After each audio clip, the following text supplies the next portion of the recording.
स्वागत है। 5 राज्यों के चुनाव ड्यू हैं, चूँकि भारत के लोकतंत्र में यही तो एक खूबसूरती है कि संवैधानिक संस्थाएं अपने दायित्व का ईमानदारी और निष्ठापूर्वक निर्वहन करने का काम करती हैं। उसी के तहत भारत निर्वाचन आयोग भी अपनी जिम्मेदारियों का बखूबी निर्वहन करने का काम करता है।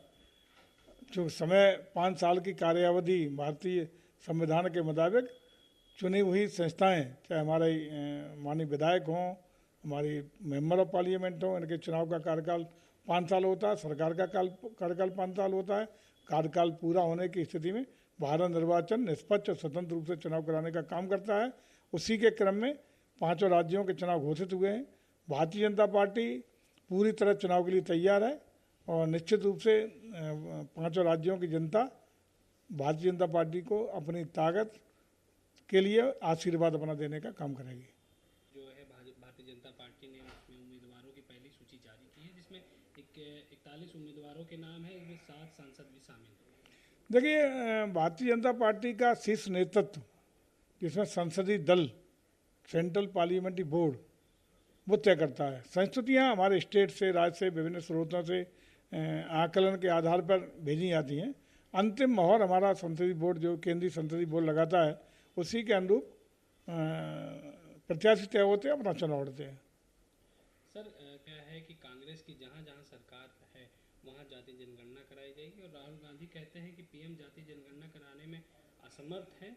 हमारे 4 में से 3 सीएम ओबीसी वर्ग के हैं और बीजेपी के 10 सीएम में से 1 ओबीसी वर्ग। देखिए, सही बात तो ये है कि आज हताश और निराश विपक्ष मोदी जी के प्रति लोगों की सद्भावनाएं, शुभकामनाएं और आशीर्वाद के कारण इतना हतप्रद, असहाय और निराश है कि उसके बाद कोई मुद्दे नहीं है। कोई भ्रष्टाचार का मुद्दा नहीं, कोई देश में पीछे ले जाने का मुद्दा नहीं, देश को विकास के रास्ते पर जिस तरीके से आदरणीय मोदी के नेतृत्व में तेजी से सरकार काम कर रही है, उसका परिणाम है कि देश अब देख रहा है कि 2047 तक भारत विकासशील भारत से विकसित भारत बनने वाला है, दुनिया की तीसरी सबसे बड़ी अर्थव्यवस्था बनने वाला है, सामरिक दृष्टि से और वर्ल्ड लीडर बनने का सपना देख रहा है। और निश्चित रूप से इन आकांक्षाओं की पूर्ति के लिए देश की जनता आदरणीय मोदी के साथ खड़ी है।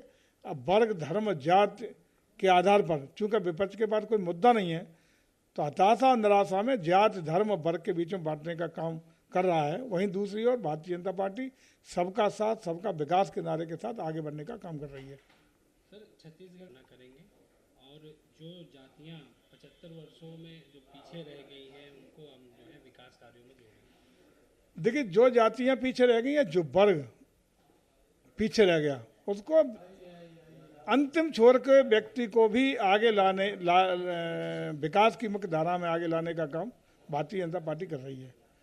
आदरणीय दीनदयाल उपाध्याय जी का भी यही सपना था कि अंतिम छोर के व्यक्ति के विकास के लिए उसके चेहरे पर मुस्कान लाने का ही ध्येय के साथ भारतीय जनता पार्टी का गठन हुआ है। इसलिए हर वर्ग, धर्म और जाति के लोगों का जो पिछड़े हैं, उपेक्षित हैं, जिनको विकास नहीं मिला, जिसको न्याय नहीं मिला, उन्हीं को तो आगे ले जाने का काम कर रहे हैं। सबका साथ, सबका विकास, उपेक्षित हर वर्ग का हो सकता है, गरीब हर वर्ग धर्म का हो सकता है। उन सब लोगों को, जो गरीब हैं, तो गरीबों के हित में व्यवस्थित तरीके से निर्णय लेते हुए हमारी भारत की सरकार और प्रदेश की सरकार काम कर रही है और निरंतरता के साथ आगे बढ़ रही है। क्योंकि विपक्ष के पास कुछ बचा नहीं है, हताश हैं, निराश हैं। इस तरह की पिछले 20 साल, 30 साल, 40 साल पीछे ले जा करके अपनी उसी सोच पर जाति, धर्म, वर्ग के आधार पर भावनाएं भड़का करके वोट हासिल करने के अलावा इनके पास कुछ नहीं है। सर, सपा एक किसान नेता थे, जमीनी नेता थे, संघर्ष से उन्होंने एक मुकाम राजनीतिक क्षेत्र में हासिल किया। प्रदेश और राष्ट्रीय स्तर पर उन्होंने अपनी पहचान बढ़ाई। ऐसे नेता की प्रथम पुण्यतिथि के अवसर पर मैं उन्हें भावभीनी श्रद्धांजलि अर्पित करता हूं और उम्मीद करता हूं कि ऐसे जमीनी नेताओं के जो भी विचार, अच्छे विचार हैं, हम सब मिलकर के जमीन पर, धरातल पर उतारने का काम करेंगे।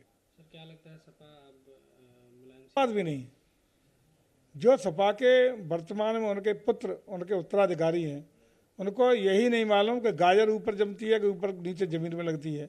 जिनको एयर कंडीशन से निकलने का बाहर निकलने का कभी पसीना बहाने का मौका नहीं मिला हो, उत्तराधिकार में जिन्होंने अपनी विरासत में सब पा लिया हो, जिनको कोई ज़मीनी हकीकत का जानकारी ना हो, वो उनके अनुयायी कैसे हो सकते हैं? उनके बताए हुए रास्ते पर, उनके मार्गदर्शन पर चलने का काम कैसे कर सकते हैं? मैं समझता हूँ कि ऐसा संभव नहीं हो सकता।